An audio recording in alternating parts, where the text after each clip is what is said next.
Assalamualaikum warahmatullahi wabarakatuh. Perkenalkan, nama saya Jumiarti. Di sini saya akan menjelaskan sedikit tentang materi yang telah kami pelajari pada mata kuliah pasar modal syariah. Pertama-tama, kita harus mengetahui terlebih dahulu tentang apa itu pasar modal.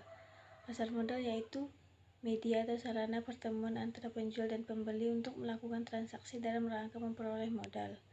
Pasar modal juga diklasifikasikan menjadi dua, yaitu pasar modal premier dan pasar modal sekunder. Pasar modal premier yaitu yang berhubungan langsung dengan pembeli dalam waktu yang terbatas, sedangkan pasar sekunder yaitu terjadi melalui perantara dalam melakukan transaksi dan waktunya tidak terbatas. Pasar modal juga memiliki beberapa fungsi dan peran. Salah satu fungsinya yaitu memfasilitasi sarana untuk masyarakat, dan salah satu perannya yaitu mempertemukan antara pihak yang defisit dan surplus, baik itu perusahaan, pemerintah, ataupun pribadi untuk melakukan transaksi modal. Selanjutnya, konsep pasar modal syariah yaitu semua kegiatan muamalah diperbolehkan, kecuali yang dilarang seperti riba, perjudian, dan sejenisnya. Dan setiap aktivitas muamalah harus disertai dengan akad. Selanjutnya yaitu saham syariah. Saham syariah menurut Bursa Efek Jakarta adalah efek yang memiliki bentuk saham dan tidak melanggar prinsip syariah di pasar modal.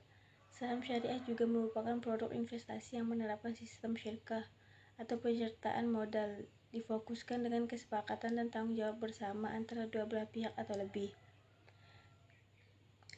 Ada beberapa jenis-jenis saham dalam pandangan Islam, diantaranya yaitu saham biasa, saham preferen, saham atas nama, dan saham atas unjuk. Selanjutnya yaitu sukuk. Sukuk merupakan bagian dari efek syariah berupa sertifikat atau bukti kepemilikan yang bernilai sama dan mewakili bagian yang tidak terpisahkan atau tidak terbagi atas aset yang mendasarinya atau underlying asset. Underlying asset itu sendiri merupakan aset yang dijadikan sebagai objek atau dasar penerbitan sukuk yang tidak bertentangan dengan prinsip syariah. Antara lain, contohnya yaitu aset berwujud, nilai manfaat atas aset berwujud, jasa yang sudah ada maupun yang akan ada, kegiatan investasi yang telah ditentukan, dan aset proyek. Selanjutnya yaitu tentang reksadana syariah.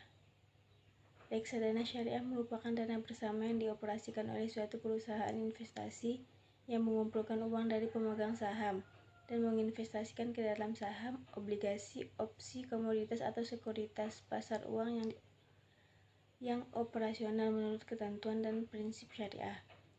Reksadana syariah juga merupakan reksadana yang beroperasi menurut ketentuan dan prinsip Islam, baik dalam bentuk akad antara pemodal sebagai pemilik harta dengan manajer investasi sebagai wakil sohib almal, maupun antara manajer investasi sebagai wakil sohib almal dan pengguna investasi.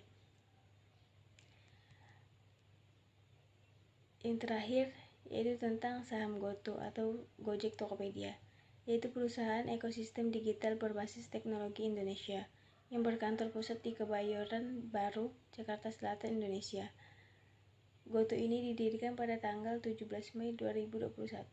Pendirinya yaitu Andre Solistio, Kevin Alwi, Patrick Chao, dan William Taruwijaya. Mungkin sekian yang dapat saya sampaikan, kurang dan lebihnya saya mohon maaf. Wabillahi taufiq wal hidayah. Wassalamualaikum warahmatullahi wabarakatuh.